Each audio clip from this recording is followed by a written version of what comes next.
Hello to all of you. Well, it's time for another Inner Circle, and Lee has a lot of surprises up her sleeve. So we had an Inner Circle, was it last week or the week before? I can't remember, but now we've got another Inner Circle. It's amazing how fast this year is going, and in terms of these months, they keep rolling over. And I was just thinking the other day that if you take December and consider it a fairly, well, most people on holiday, it pretty much leaves you 3.5 months, to the end of this year. However, what's really interesting tonight is that Leah's organized for us an extremely exciting Inner Circle. And the reason being is that a lot of the theme that we're trying to stick to is that as we go into the new decade, that you come prepared. It's really, really interesting, because when I say there's 3.5 months, calendar-wise, 4 months until the end of the year, we've actually got 4 months until your new decade. And so, for me, what is so fascinating is that I really want to welcome tonight, and I'm going to do just a very quick say hello to Alex and Lee, because we've got you both online live. And Lee, thank you so much for organizing with Alex. I know you guys have done a huge amount of work, and I am going to ask you, Lee, to share your own experience later. But Alex, as well, it's wonderful to have you. Whereabouts are you at the moment, Alex? Lee, you're in Saudi Arabia, as I understand it. I am based out of Riyadh now, so yes, all good. And Scott, Sorry, I was going to say, for those that didn't pass their geography, Riyadh is in Saudi Arabia. So, you, Alex, whereabouts in the world are you? I am in the Swiss Alps, about 45 minutes away from Verbier, just above Montreux, which is where the Jazz Festival is in July. So at the other end of Lake Geneva from Geneva. Oh, wow. Gee, so we really do have a global and international group. What I'd suggest, just to see who's in the room and get people's attention so that they get off their Twitter and their Facebook and their Instagrams. Tell us, where in the world are you coming from? This Inner Circle is growing. We've now got members in 133 countries, and I'm sure that everyone would be fascinated to know where people actually are. So let me switch off that WhatsApp, because otherwise that will keep irritating me all night. So we've got people in Ireland, South Africa, Zimbabwe. Amazed you guys have electricity in Zimbabwe. So Greg, wonderful to have you. Germany. Wow, we really do have a cosmopolitan crew tonight. So let's get right into it. How to define your purpose and create your legacy. I want to give a quick introduction before I hand over to Alex. We really are excited to have Alex here. I met Alex through Roger Hamilton. And I personally have been through some of the training he's going to share with you, and I know that he's taken some of our team members through, and it had a big defining impact for me. So I really look forward to him sharing with you tonight on how to define your purpose and create your legacy. Why do we do the Inner Circle and the Wealth University? You've seen this before. I tend to start most Inner Circles with it so that people understand it. But ultimately in life, there's been large adoption in online learning. But when it comes to online investing, there's been large growth, but not large adoption. And so for us, we believe that the currency of the new economy is trust. And the way to bridge that gap, the way to get mass adoption, is ultimately to marry together both online education and online investing. And that's really where the Wealth University and Wealth Migrate come together. What's fascinating for me is Alex and I were just talking offline before everyone joined. And Roger Hamilton said something last week where there's so much information out there. People don't. They do need is direction. And I look forward to Alex taking us a little bit more in terms of explaining that, because what he's going to help you do is find your guiding North Star. And once you've got your guiding North Star, you can get access to information, but also the information that's good for Lee might not be good information for me, and vice versa. And so what we've got to get better at is deciphering the information so that we can find out what is our personal compass, what is our personal direction. I wanted to share with you a story. And if you did or didn't watch the video today, I did share it on the video. I've had the privilege of going to Necker Island twice. That's Richard Branson's private island. And again, this really actually comes back to a lot of what we're going to talk about tonight with regards to purpose. Because many years ago, we set a purpose, with the wealth movement to try and empower 1 billion people to certainly make a dent in the largest challenge on the planet, which is income inequality or the wealth gap. And really, but what we wanted to do was empower people with access to real estate, the wealth of real estate. 49% of the world's wealth is held in real estate, and yet only 12.9% of the world's population has access to that. And we wanted to double that. We wanted to allow the 99% to be able to invest like the top 1%. And once I got clear on that purpose, and through the relationship I've got with Roger Hamilton, I actually got invited to Necker Island, and I've had the privilege of going twice. And this is actually the famous room. There's 12 pillars for the 12 elders.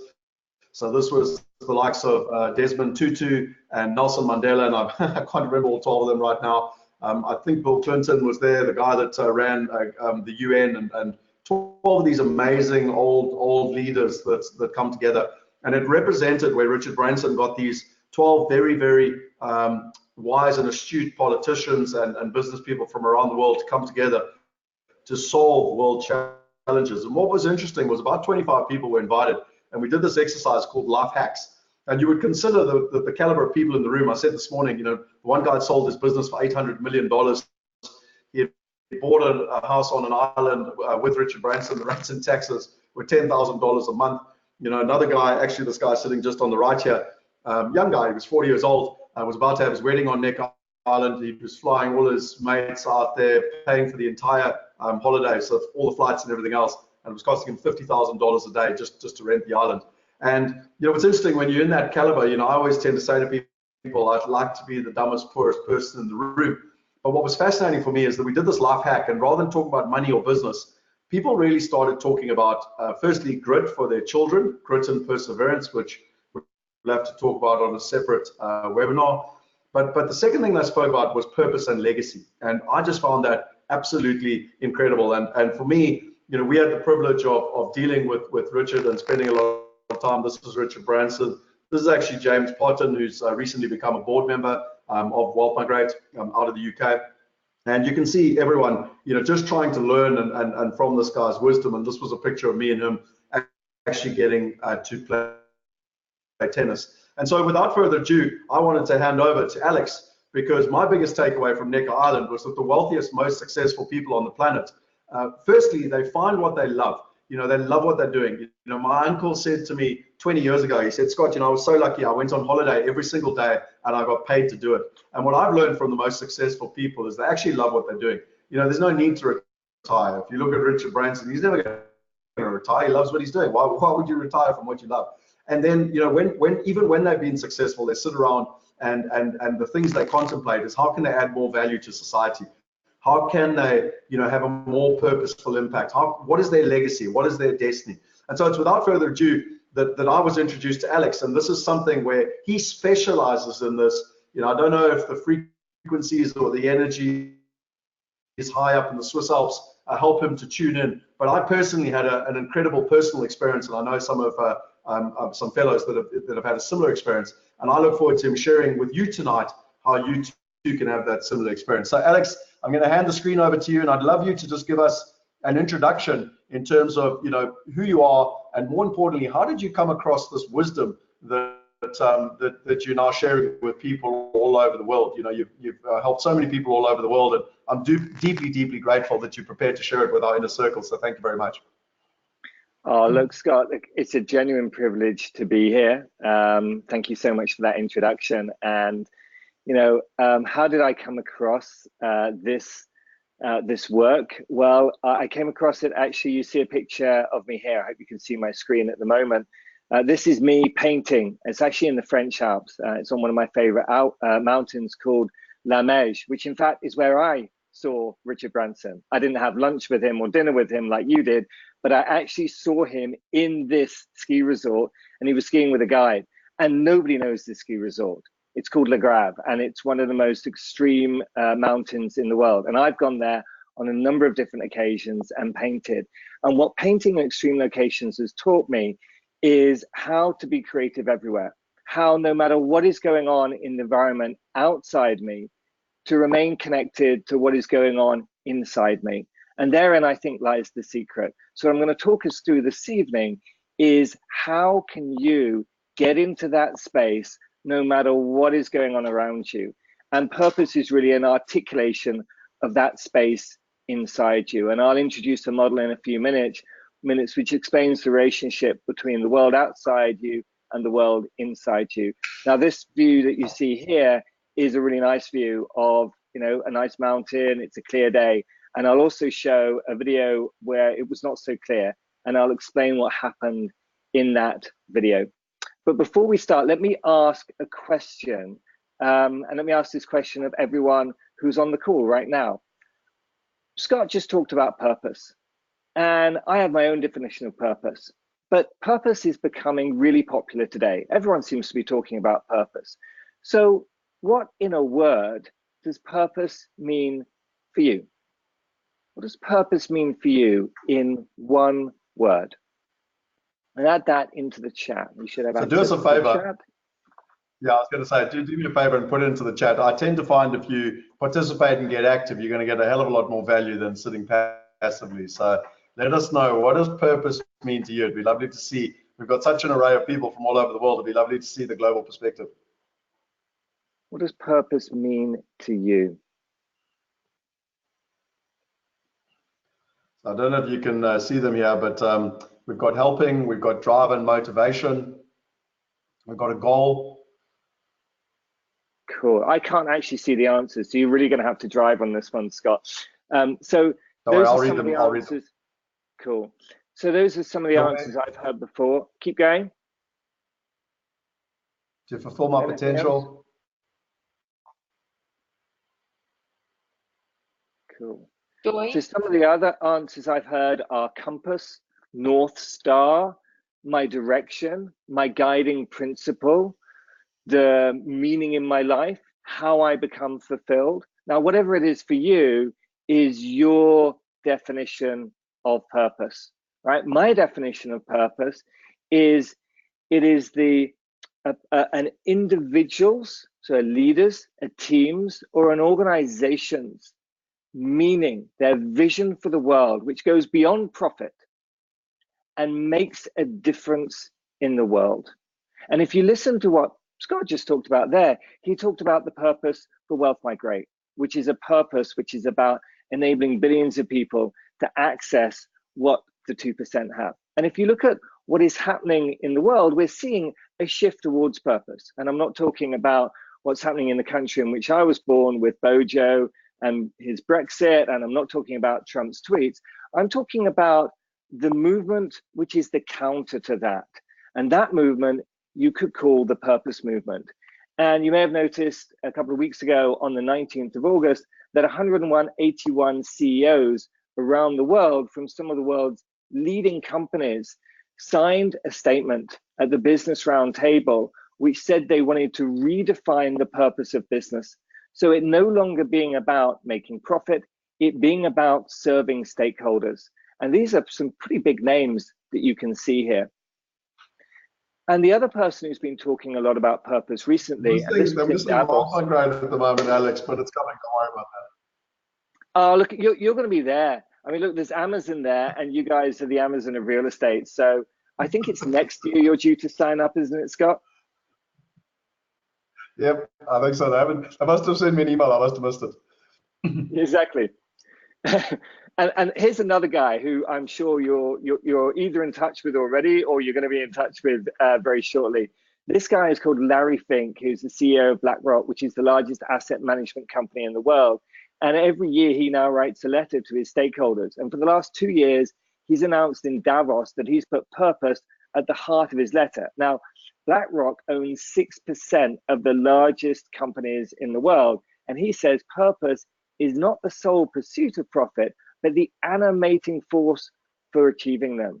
So purpose unifies management, employees, and communities, guides culture, provides a framework for decision making, and ultimately it's about long-term financial returns. This is a financial guy talking about purpose. And if you followed any of Roger James Hamilton's work, you'll also know that purpose lies at the heart of the Sustainable Development Goals. So these are the United Nations Sustainable Development Goals, all 17 of them, which go from everything from poverty to hunger to well-being. And in just a few months, at the end of this year, we're going to have just a decade to realize these goals, right? Just 10 years to realize these goals, which is not long. And one of them is climate change. So how are we going to do that? Well, here's the thing. I look at all of this, right? And I go, that's great. And my clients look at this and they go, that's great. And part of us, of course, is drawn to that. Part of us is drawn to having that kind of impact. But let's be really, really honest. how is this relevant to me? Because I look at the Sustainable Development Goals, and I worked on all of these, right? For the UN, for UNICEF, for other organizations, and yet they still feel too remote. So how do we make it relevant to us? Because we can look at the world's biggest problems, at the level of society, and we can say these are symptoms of a deeper problem, and they're symptoms of a deeper disconnection. And we can look at the problems and the symptoms at the level of organizations. We know that only 13% of people are engaged within organizations, and outside organizations, we know that only 13% of people actually trust that the media, that governments, that even NGOs and businesses are going to address these big issues. And then you look at the level of the individual. Has anyone on this call been feeling slightly out of balance over the summer, like something strange is happening?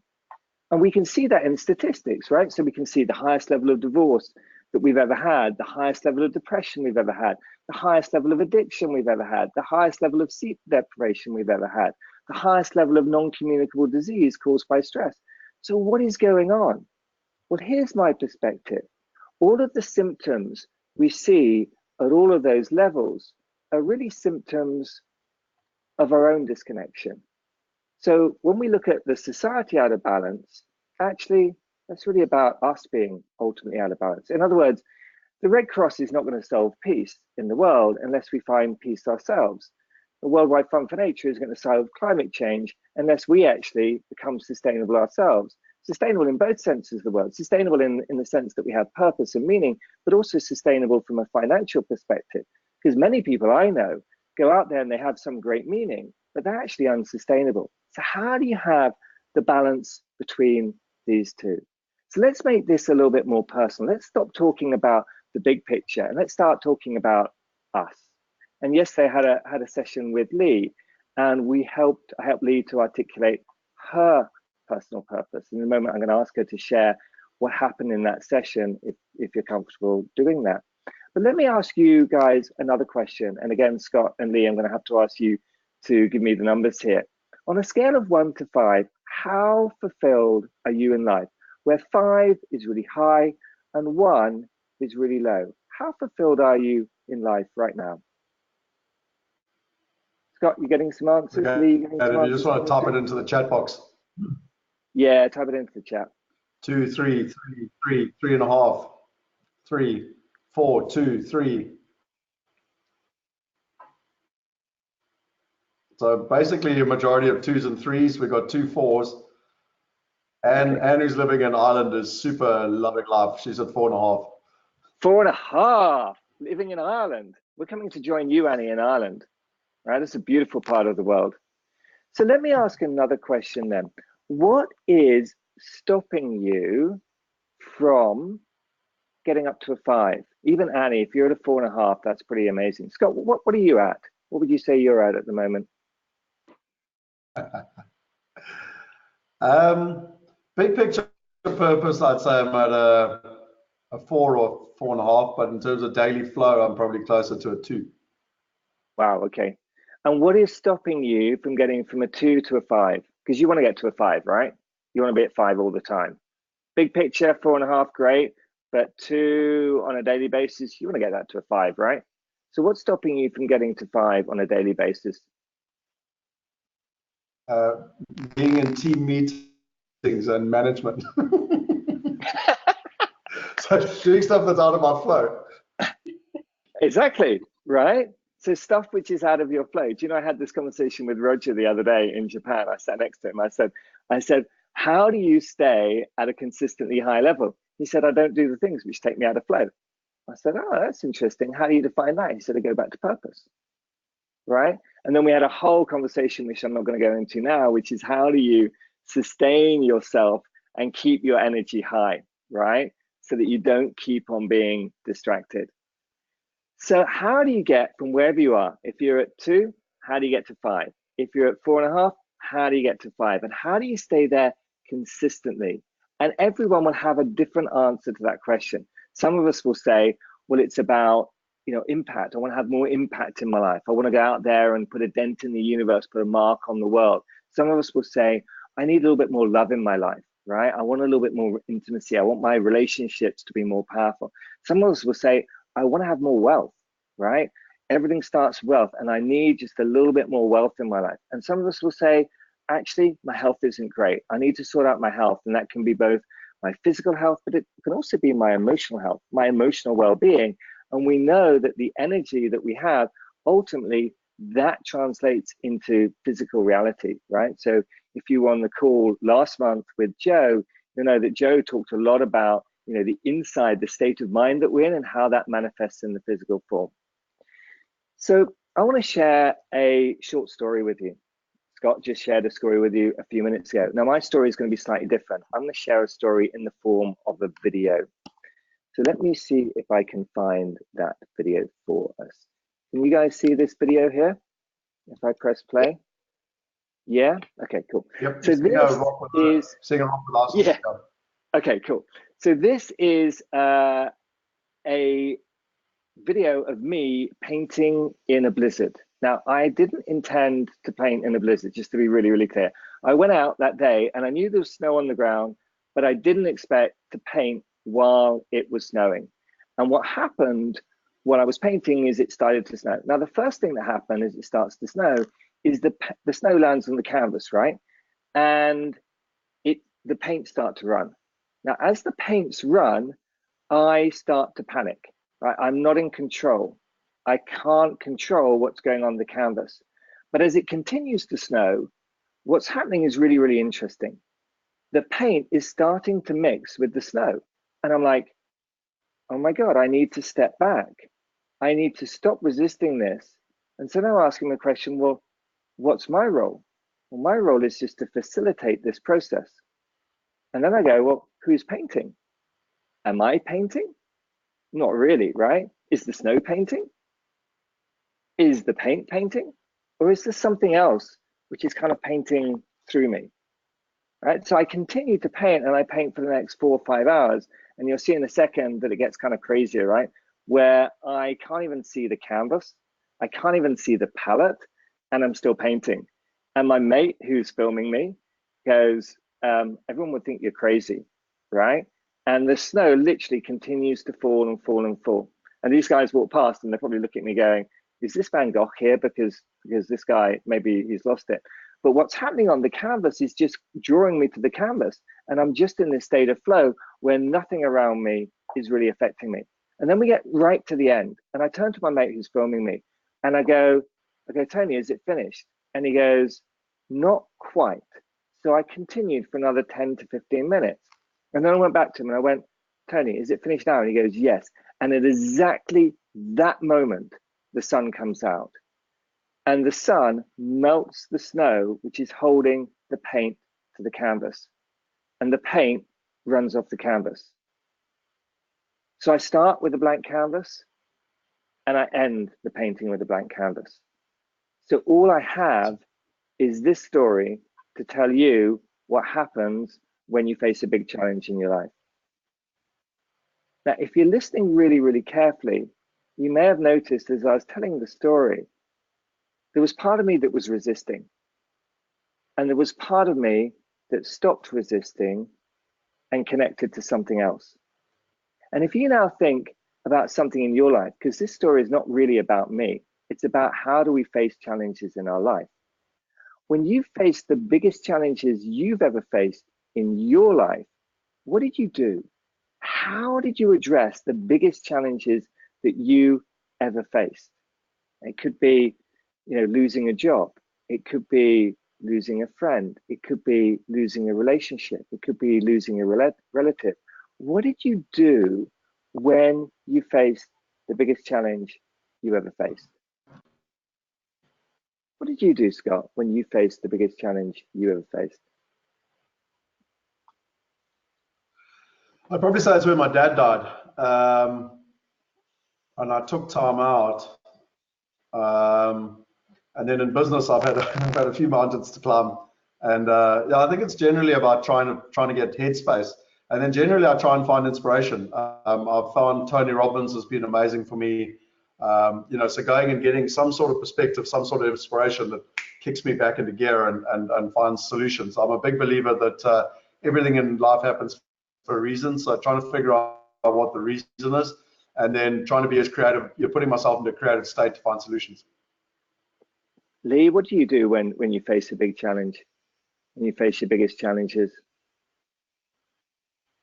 So after I've climbed out from under the bed and put the coffee cup back down on the table, and because that's normally my go-to, I generally retreat into myself until I find a place of calm within me before I go forward. There you go.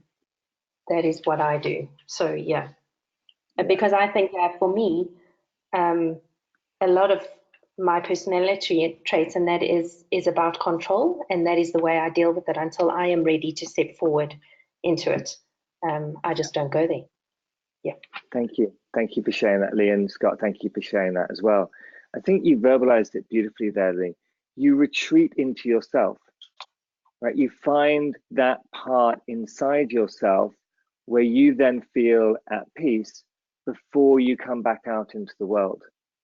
And every wisdom culture in the world describes this. Every wisdom culture describes it in a different way. So psychologists will talk about the conscious mind and the unconscious. Philosophers will talk about the personality and the essence.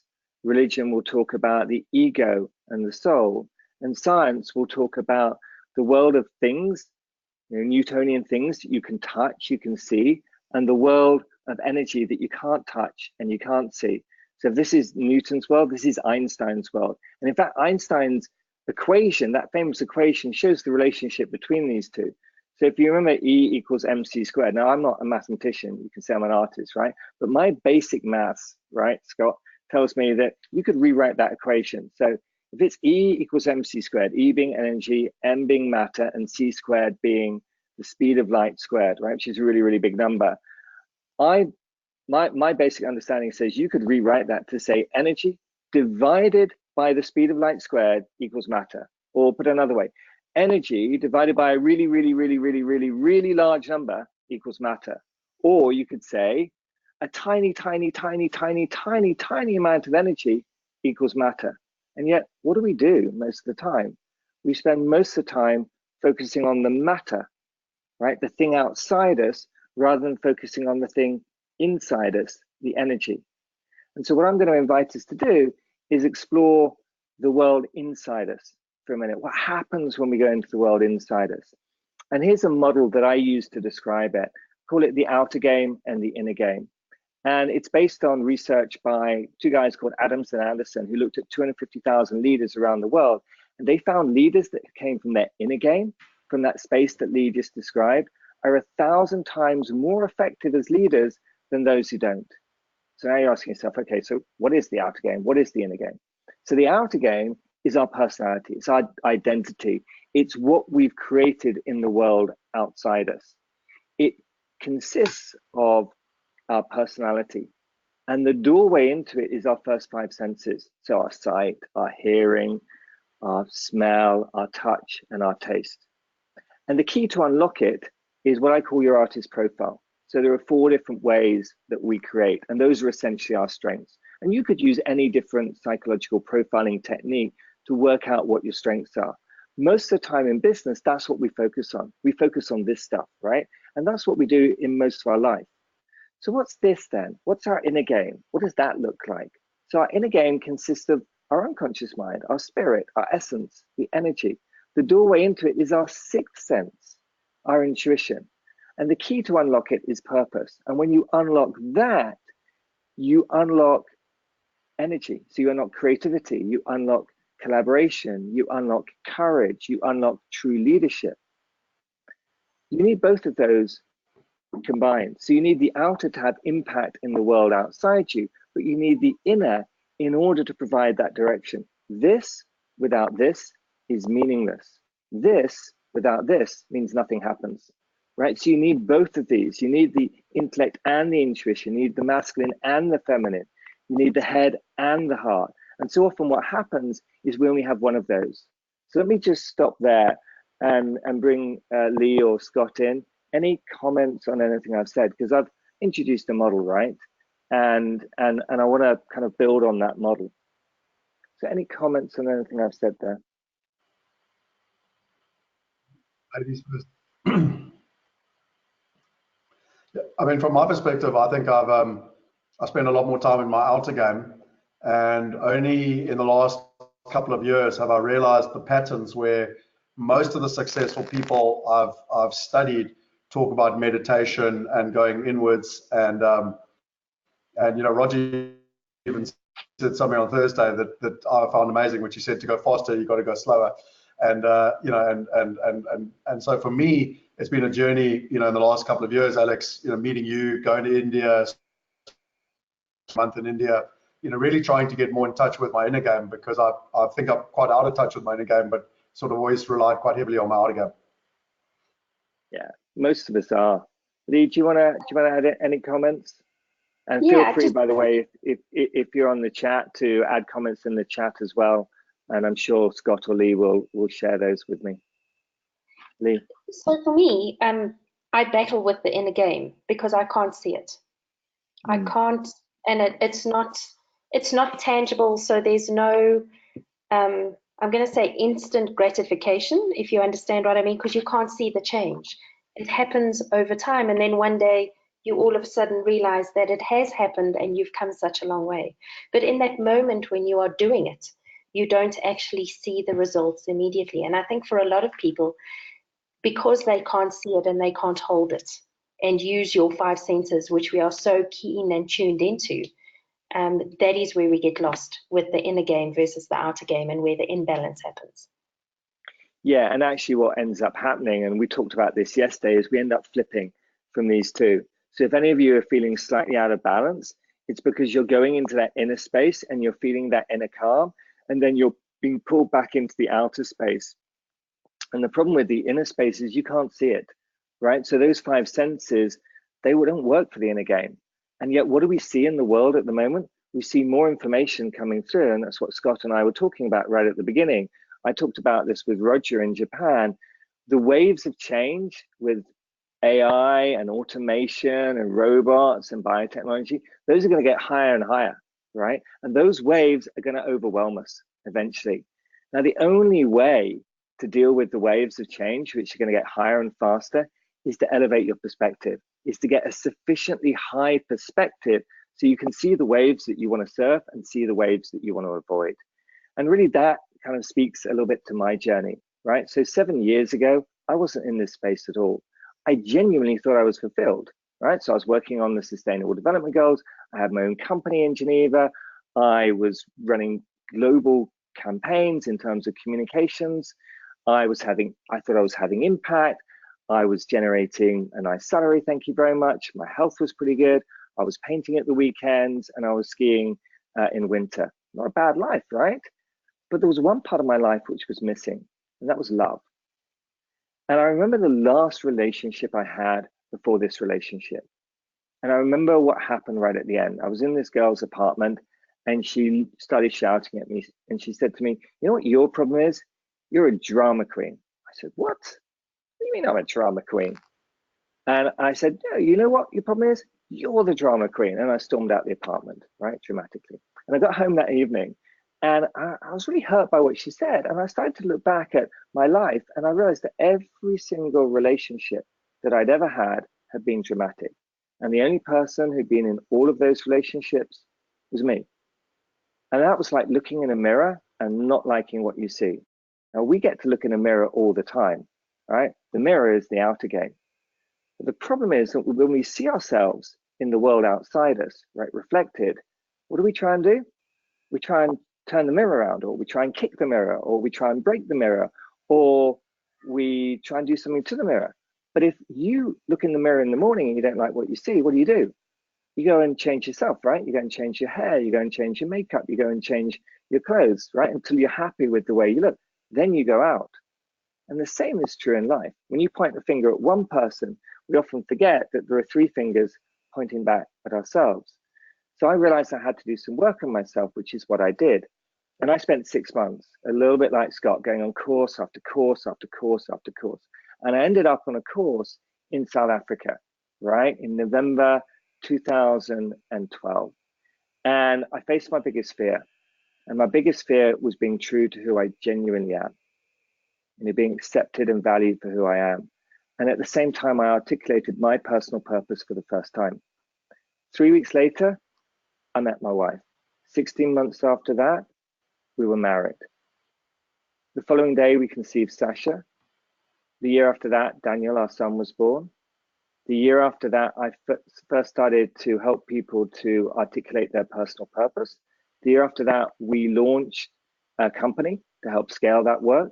The year after that, we published my first book, Balance, which explains how leaders, teams, and organizations can put purpose at the heart of everything that they do.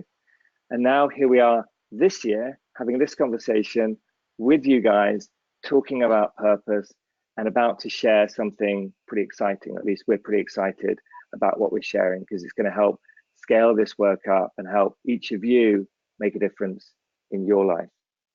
So what was the real problem that I faced when I realized that love was kind of out of balance? Well, the real problem I faced is I thought I was fulfilled in life, but I wasn't really fulfilled. I mean, I'd have probably said I was a 4, when in truth, I was probably a 2 or a 3.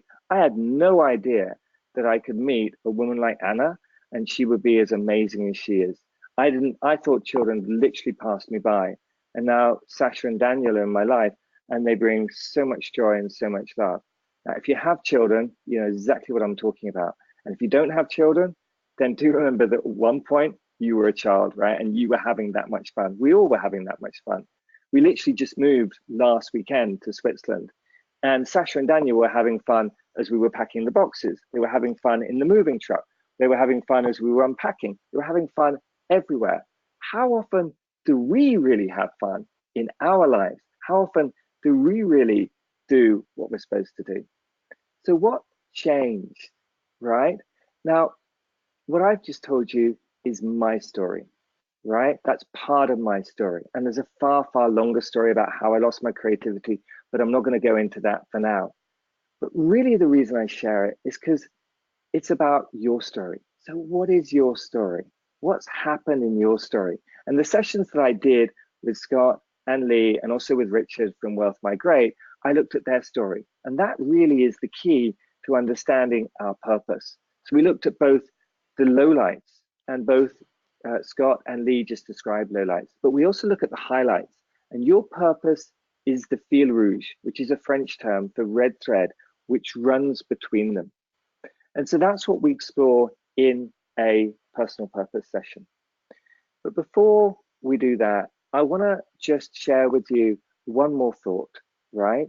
And that is around how does this link actually to what Scott and Lee do and what Wealth Migrate does, which is really about wealth, right? So you may be looking at this and going, okay, so I get purpose, I get the inner, I get the balance to the outer, but how does that really link in to my life? How does that link in to something that is relevant to me? How does that link in to wealth, for instance?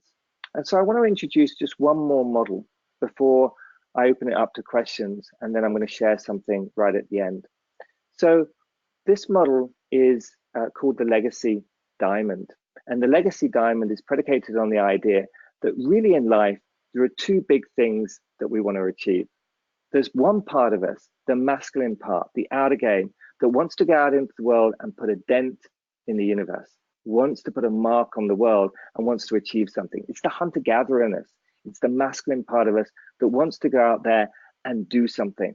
But there's another part of us, which is the feminine part of us. And all of us have both of these energies. And that part of us wants to experience unconditional love. And if you do the research, the 2 things that people regret most in life at the end of their life is A, they feel like they haven't fulfilled their potential, or B, they haven't experienced unconditional love.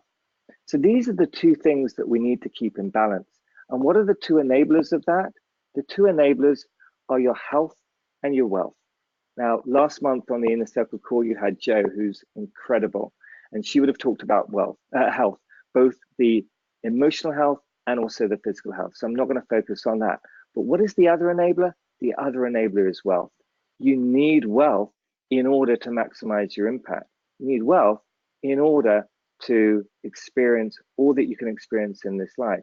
So wealth becomes an enabler. So the real question then is, what is the purpose of wealth for you? Why do you become an investor? Why do you invest? So I want to leave you with that thought. Let me come back to Scott and Lee and see if you've got any kind of initial questions or comments, and then let's open it up to everyone else on the call and see whether there are any more questions, comments. And I've got a few more thoughts to share with you, but I want to stop at this stage and see where you guys are. Lee, do you want to crack on? Yeah, I don't have any extra comments or questions other than what I asked you in my personal session with you yesterday. Thank you for that.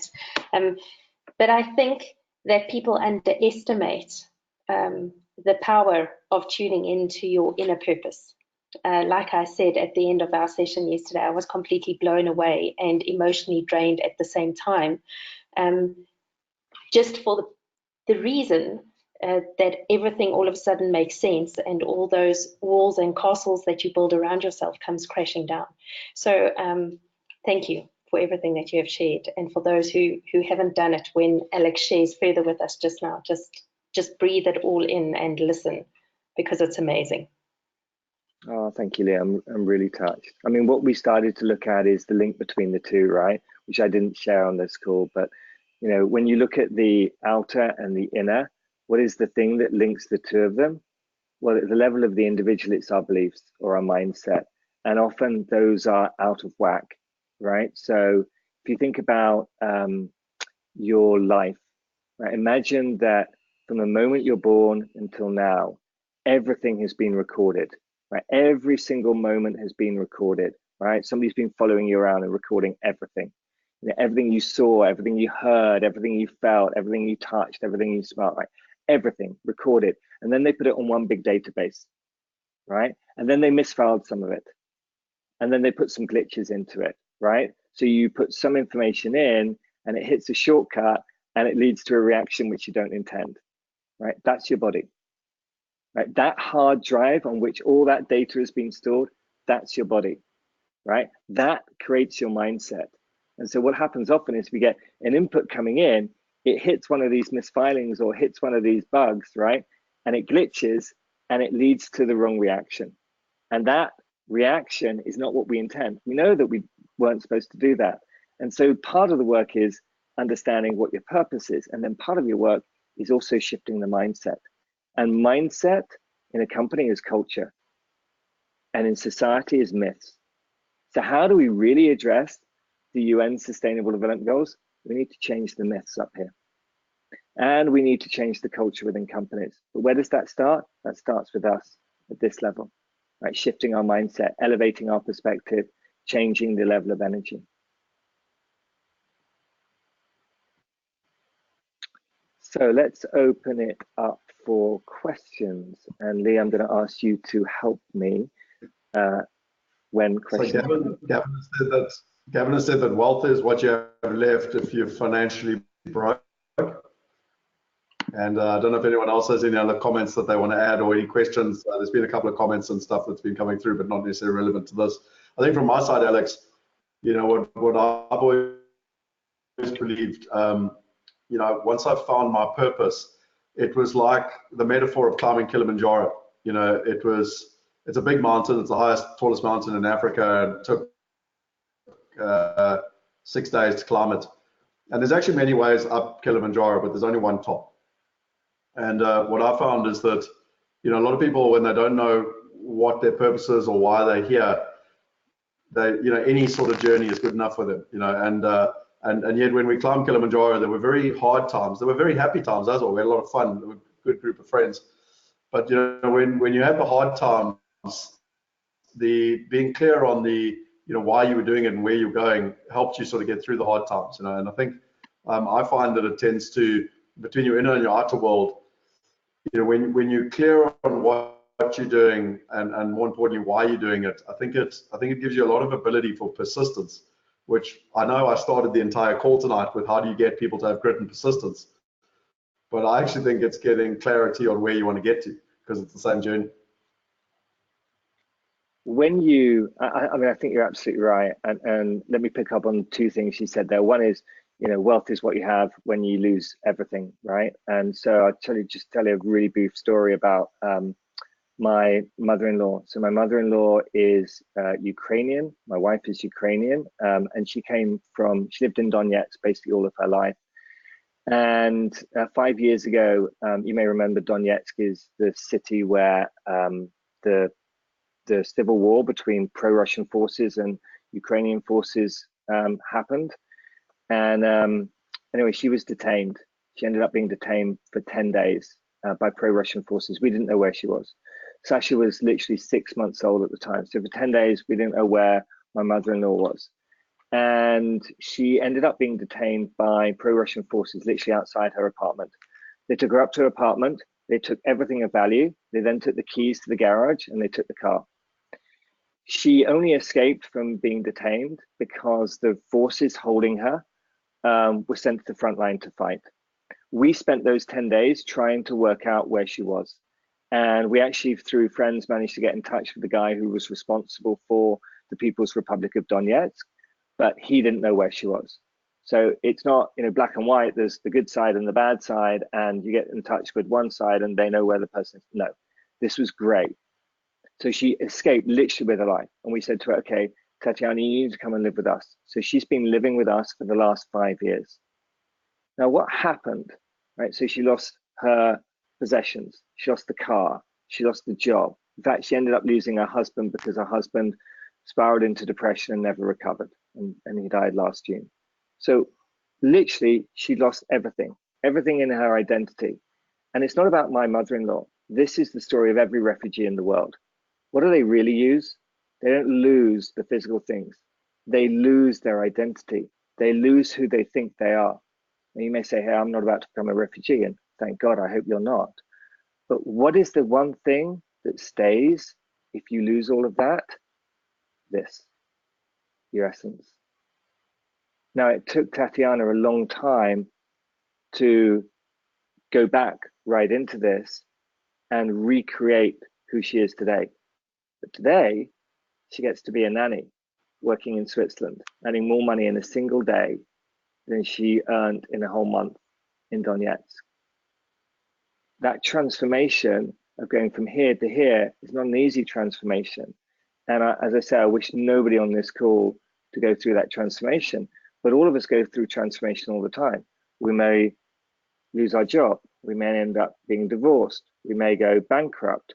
We may get cancer or some sort of disease. So what happens when something happens in this space? You're absolutely right. Wealth is what you have when you lose all of that. This is true wealth. True wealth is understanding who you really are. And the way that we articulate that is through your purpose.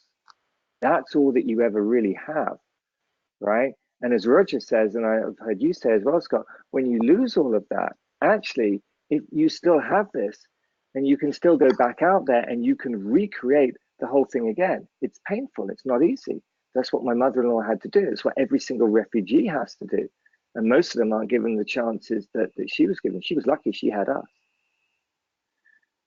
So yes, most of us are somewhere on this journey between here and here, right? But everyone, I guess, on this call has at least turned around and is starting to try and come back to that.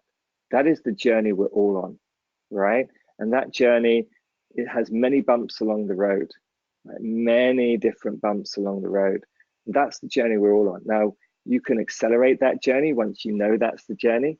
It's what Joseph Campbell called the hero's journey, but there's also the heroine's journey. So there's both the masculine part of us and the feminine part of us. And that's really where all of us are going. So, not quite, Lee. There's some questions. There's some questions here. Olivia has asked, how do you get others to buy into your purpose?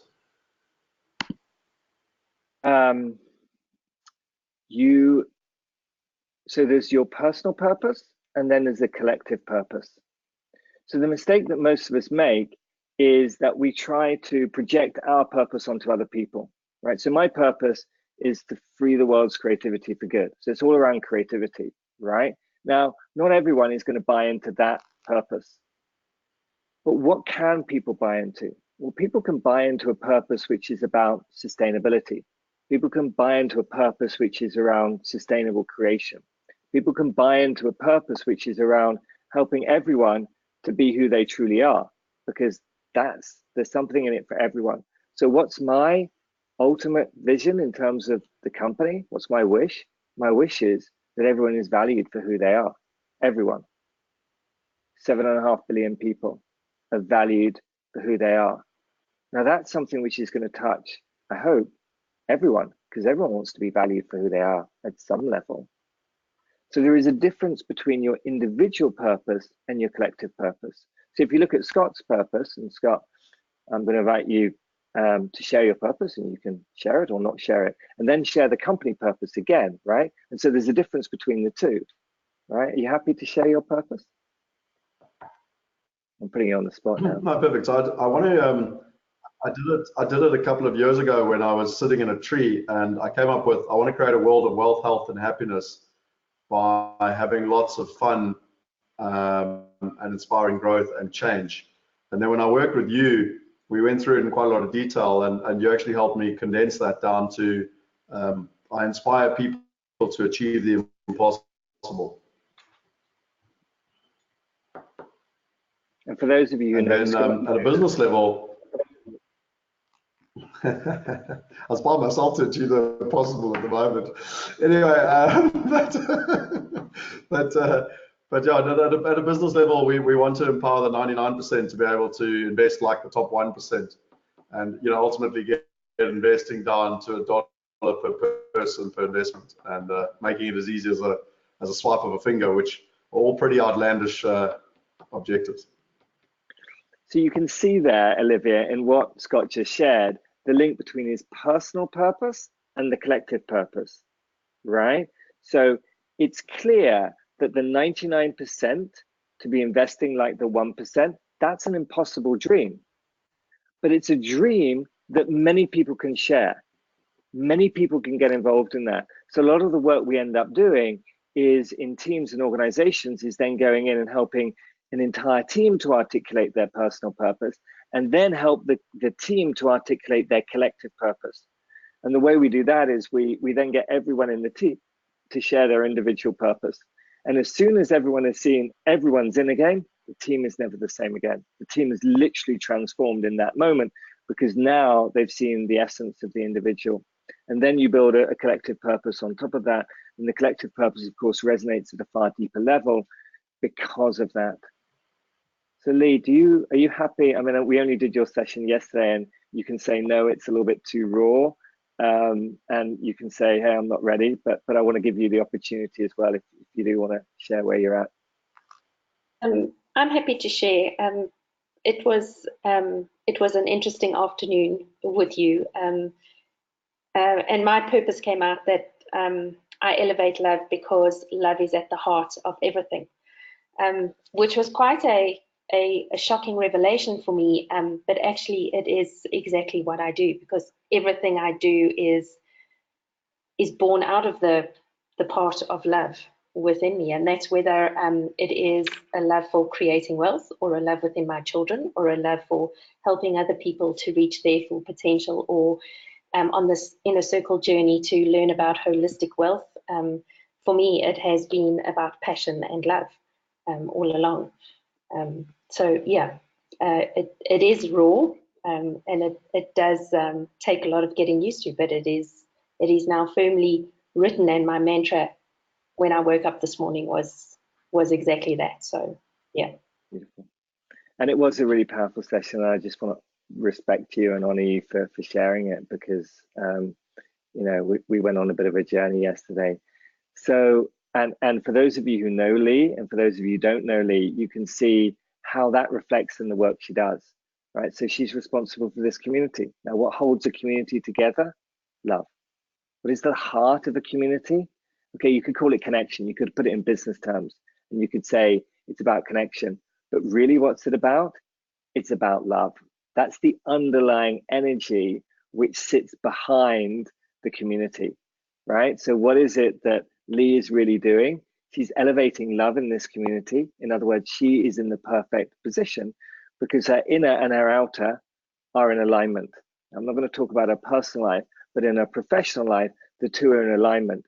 That's going to help her to focus herself and say, actually, that's what I really need to be doing. I need to elevate the energy, the love within this community so that it grows and it grows and it grows, so that the inner circle grows, so that the bigger Wealth by Greek community grows, so that you realize the ultimate vision, which is the 99% investing like the 1%. Does that answer your question, Olivia? Alex, I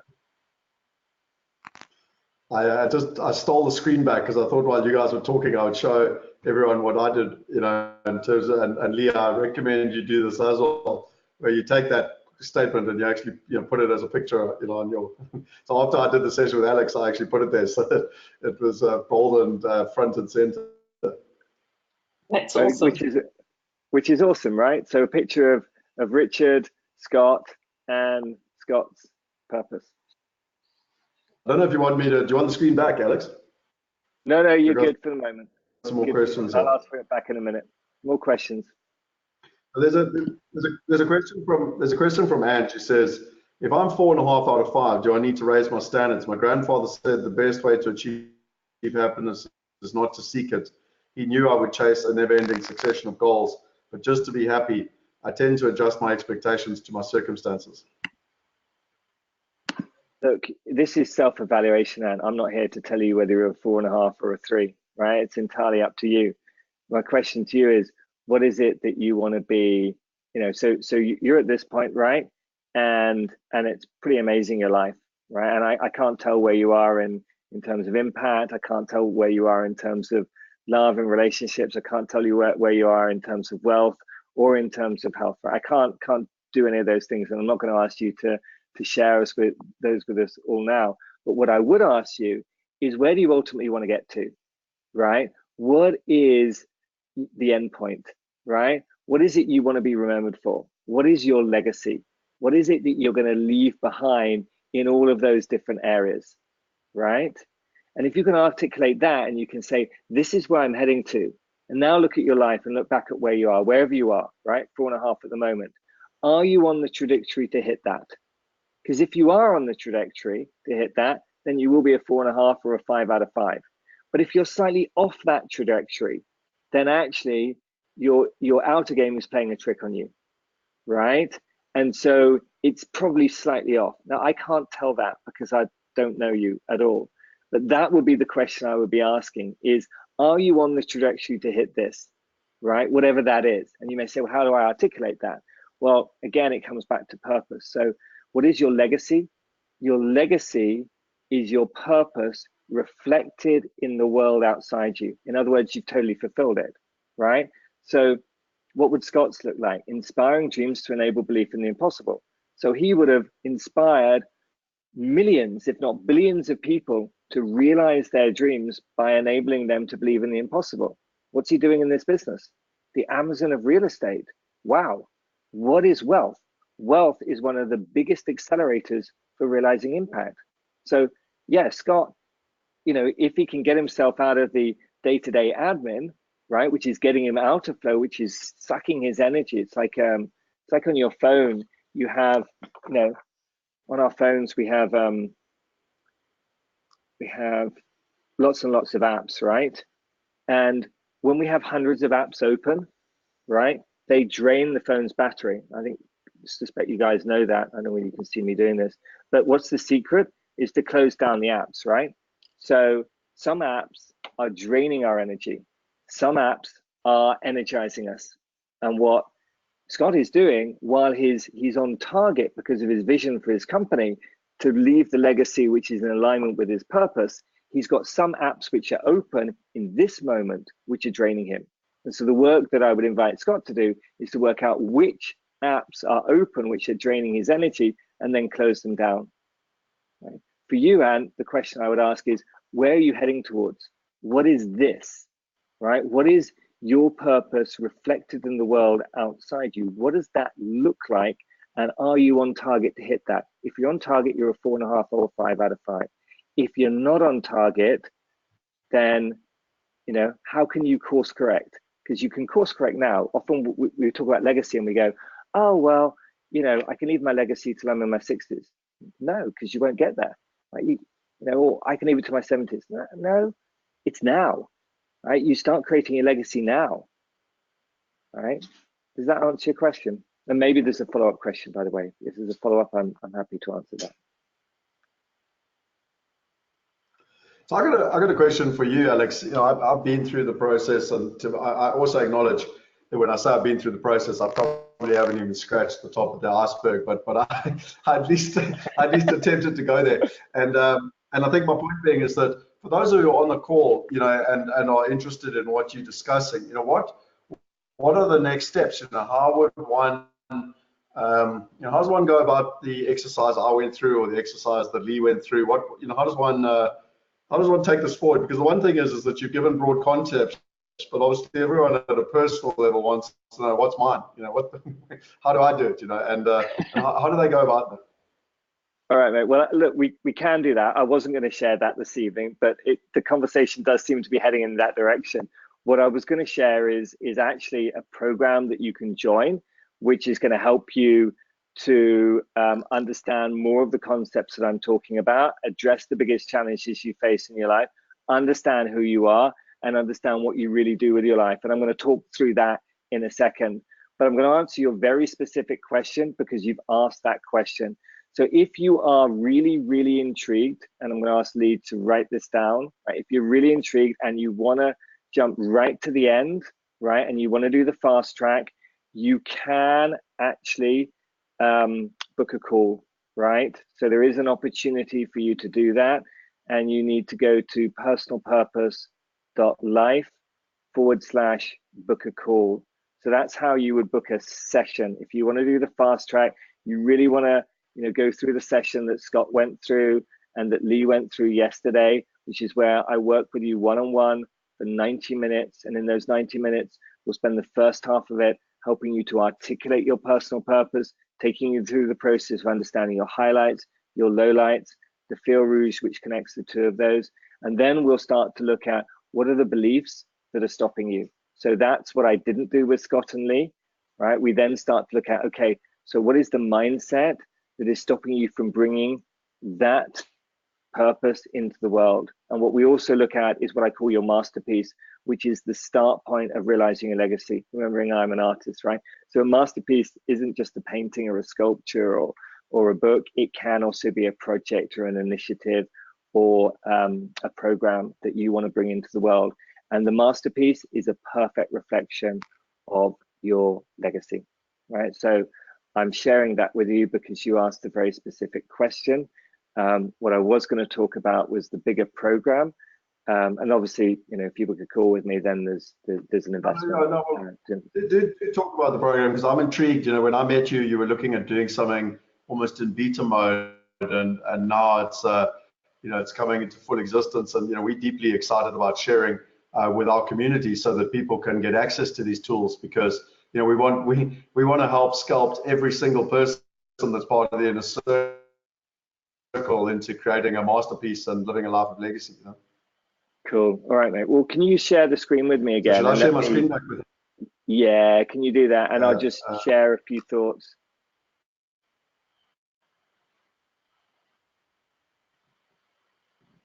Okay, cool. So, oh, it's disappeared. Let's go back to this. All right, there we go. So what is the next step? So, you know, the question is, have you got value out of this call? And if you have got value out of this call, fantastic. And my guess is that if you're still on the call, then you've got value out of it. But I don't take that for granted. So I just want to thank you for being here. So what is the Purpose Program? It's a program that we're just literally on the verge of launching today. So the Purpose Program is designed to help clients, you, reconnect to the greater part of themselves and address the challenges they face so they can produce more meaningful work today and live more meaningful lives. So it's about really increasing your level of fulfillment to the level that you want it to be at, to level 5. So from wherever you are to the level 5, that's what we are offering in this program. What does it look like? It's a series of videos, right? So I mentioned this very briefly a couple of minutes ago. There are 3 videos, and the first video is about 30 minutes long. The second video is about 25 minutes long, and the third video is about 35 minutes long. And what are we trying to do in these videos? We're trying to help you answer the biggest challenges that you face. So the first video is how do you tackle the biggest challenge you face today? And I share in that some of what I've shared today, but the majority of that film is about something I call the legacy diamond and the legacy pyramid. And the legacy pyramid is those 4 dimensions that I talked about. So your impact in the world outside you, the love you're experiencing, your wealth, and your health, right? And so that's what I explore in that. And I also introduce a test in that, which is called the Legacy Now test. So you can actually measure and evaluate where you are in terms of your legacy right now and how you're going to get to where you want to get to. That's the first film. Then the second film is Who Are You? And in that film, I share some more case studies and stories. I introduce and talk a little bit more about the inner outer game model, which is based on those ancient wisdom cultures. So everything from Ayurveda to Tantra to the Tao, it's based on thousands of years of wisdom. But it's also, you can see it as I explained, in psychology and science. And then the third film, we look at what do you really do with your life, and that's video 3. And that's talking about 2 models which I haven't really talked about today. One is the evolution of organizations. So where organizations are moving to really now, if you look at the cutting edge of organizations, and I'm not talking Facebook and Google and Apple, I'm actually talking organizations like Wealth Migrate and Genius U and other organizations that we've never even heard of, right? Where is the future of organizations going? And what are the skills that you need in terms of your artist profile to maximize your benefit there, so that you literally elevate yourself above the waves, so you can see which waves to surf and which waves to avoid. So those 3 videos, those 3 videos are free, right? That is, when corporations bring me in, I charge tens of thousands of dollars, right, for corporations and teams. And when I run these programs, I'm providing this content, and I am offering this content to this community, and there is no charge, right? So you may be going, well, what's the catch? There is no catch. Awesome, Alex. I have realized that I really appreciate that. I will never achieve my purpose by doing this one-on-one. The only way this is ever going to work is if we put this out so that thousands of people, tens of thousands of people, millions of people can access this. So this is literally my whole life, right? Captured in 3 films, and I'm providing that to the community, to your community, Scott. So I just, want to put that out there, and Alex, I really want to say, sorry, mate, the line is a little bit slow. I don't mean to be talking over you. I really want to say a huge thank you, and if people are grateful, I'd reach out and give a virtual hug to Lee, because Lee actually deserves all the credit for working with Alex and getting this as a value add to everyone in the inner circle. So thank you, Lee.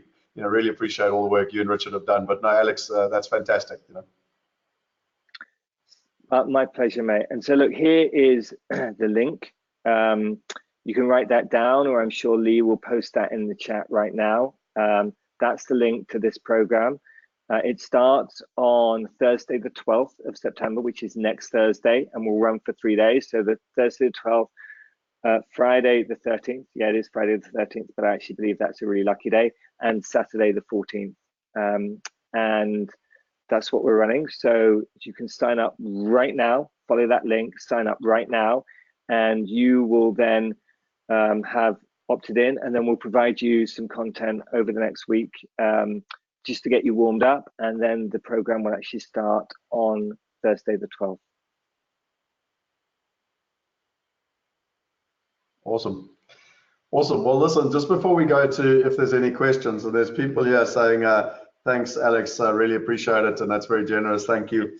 I wanted to just, we always do it every time, Alex. I always finish with a little bit of a bonus just from our side as well, and I just wanted to go there quickly and then come back to see if there's any questions. So if you'd bear with me just for 5 or so minutes for the community.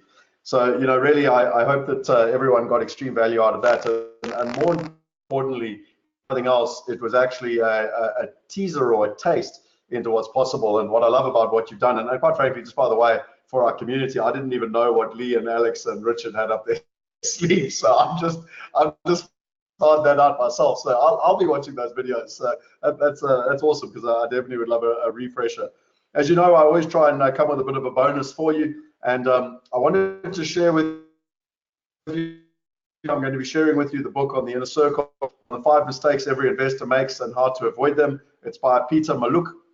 If you don't know who Peter Mallouk is, go and Google him. He's one of the most successful investors in the world. In fact, he's actually the guy that Tony Robbins interviewed and is the business partner of in the book Unshakable that I talk so much about. And I've got not only the ebook, but I've actually got the summarized version of the ebook, which is only 10 pages long, and I'm going to share it with the community. I do believe that we're going into some challenging economic times, and there's some valuable lessons there that I believe people can get huge value out of.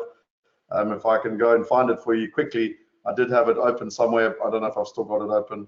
Yep, there were the 5 mistakes, and you can actually see I'm not gonna go through it on all the different mistakes. But what I love is at the end is the key things. And I just thought, Alex, this would be quite funny, but have a clearly defined plan, So it always starts with, planning, why, purpose, and everything else. But get your asset allocation right, take a global approach, don't sell everything at once, et cetera, et cetera, et cetera. So I thought that this would be very valuable for people, and even in terms of the asset allocation, rebalancing, et cetera, people within the community would benefit from this. I'll be sharing that on the Inner Circle group for everybody. I also wanted to share with you that, having 3 videos in 3 days is a lot of content. I know that when we did the Money Master Your series, often what happens is that, people achieve more by doing it together. And I love this by Deepak Chopra. Some people did the abundance challenge with me, and he actually talks about it in that, a very, very successful person in the space. And he said, if you try to do something on your own, you've got less than a 50% chance of succeeding at it. If you do it with a partner, a business partner, or a marriage partner, or a boyfriend, girlfriend, you've got a 60% chance of doing it. But if you do it as part of a like-minded community, you've got a higher than 70% chance of doing it. And so, being part of this community and what Alex just shared with you, you've probably got your greatest chance of actually succeeding, which is really awesome. And I'd also thought that the saying was pretty aligned with what you've been teaching already tonight. Always go with your passions, never ask yourself if it's realistic or not. And it sort of comes back to that whole inspiration of solving and changing the world. For those of you who are interested, we are doing a lot of work with Hilda around the Global Wealth Mastermind, and really looking to build that out and doing a super session towards the end of the year. And then a number of people have actually asked me also about a one-to-one. And just quickly, but tomorrow is Wealthy Wednesday. We actually drop all our minimums down tomorrow.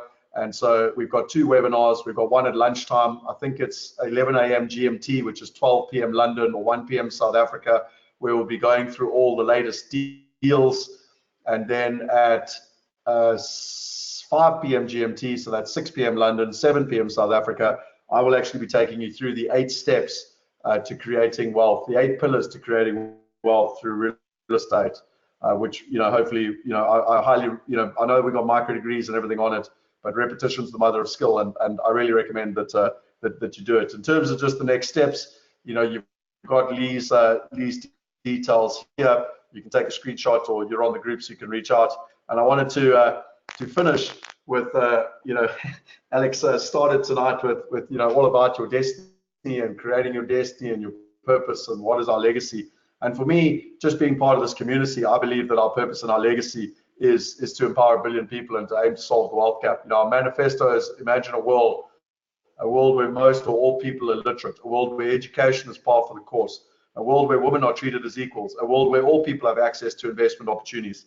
Imagine a world where 6 billion people on the planet who currently live in poverty can live a better life. Imagine that world. the wealth movement aims to create that world. And I just wanted to send a huge shout out to you, Alex, and say, tremendous amount of gratitude for what you've shared tonight.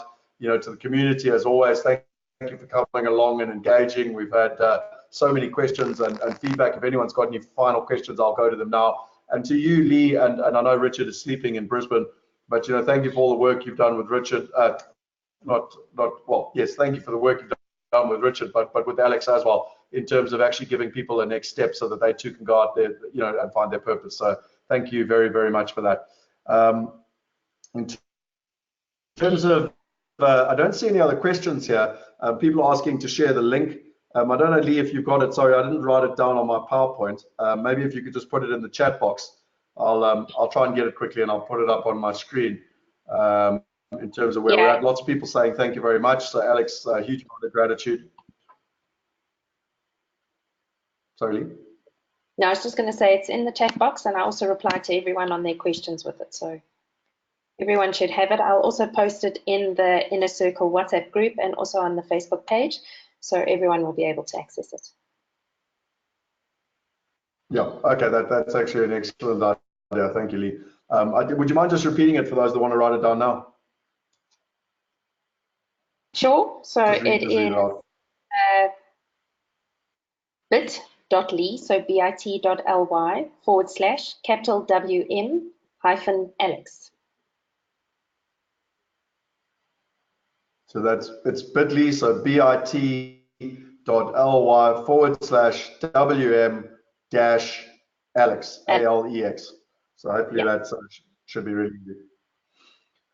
Okay, well, I don't see any other questions coming through. I think we've shared lots of value tonight, Alex, and so coming from the French Alps, I'm really, really grateful for your time. Thank you for sharing and connecting with our community. I truly believe that the best way to solve grand challenges and for all of us to live our purpose is through collaboration, so that we can share with each other and find the unique greatness within all of us, which can inspire and help others to find the greatness within them. And the more we do that, we're going to create the planet that we want. I love what you said. When I look at some of the things you said here, you said, mindset is a culture within a company, but within countries, it's a myth. And, maybe the myth we've got to create is that this generation actually can solve some of the greatest challenges on the planet. And at the same time, actually, have quite a lot of fun doing it within a like-minded community. So thank you for some of the takeaways. I've got a whole lot that I've written down here between, go to your inner game. Most people die with 2 regrets: having fulfilled their potential and or unconditional love. And the 2 major enablers to live your purpose is wealth and health. Mindset, like I've already said, in countries is the myth. I want to re-listen to the hero's journey again. Wealth is one of the biggest accelerators of impact, and hopefully people can start to see how all the dots are starting to join. And then the one that my biggest takeaway is that when you picked up your cell phone and said that, the apps that are draining the power are the ones that you need to close down, and I clearly need to go and do an audit of the apps in my life. So thank you very much for that. Scott, my pleasure. That was a brilliant summary, mate. That was an amazing summary of everything we covered. And I just wanted to pick up on one thing you said there, because you talked about the myth. Wouldn't it be amazing? The word myth is really interesting. It's one of the few words in the English language that has 2 meanings which are diametrically opposed to each other. One is a myth which is true, and one is a myth which is false. Wouldn't it be amazing if we could create a myth, a true myth? And that myth is that the 99% can invest like the 1%, and as a result of that, solve the world's biggest problems. Well, that's what a way to end. And Lee, closing thoughts from your side? I just wanted to thank you, Alex, for giving me my purpose and defining it, and for adding such tremendous value to me personally and to our community. So I'd just like to say to everyone who's listening now live, and those who are listening to the recording at a later stage, sign up for those 3 videos. It might be one after the other for 3 days, and you might be thinking how you're going to do it. Just do it. So thank you, Alex. My pleasure, Lee. And do me a favor, if these add value to you, if the Inner Circle's adding value, do us a favor and share it. I always say this, but you know, this manifesto that's on the screen, we can't do it on our own. We can only do it collectively. And so, you know, not only do the videos, but share them with your friends, invite people to be part of the inner circle. You know, we're all on a purposeful mission here, and hopefully, if nothing else tonight, we've inspired you to achieve the impossible. With that, good night. Goodbye, everybody. Thanks for joining us.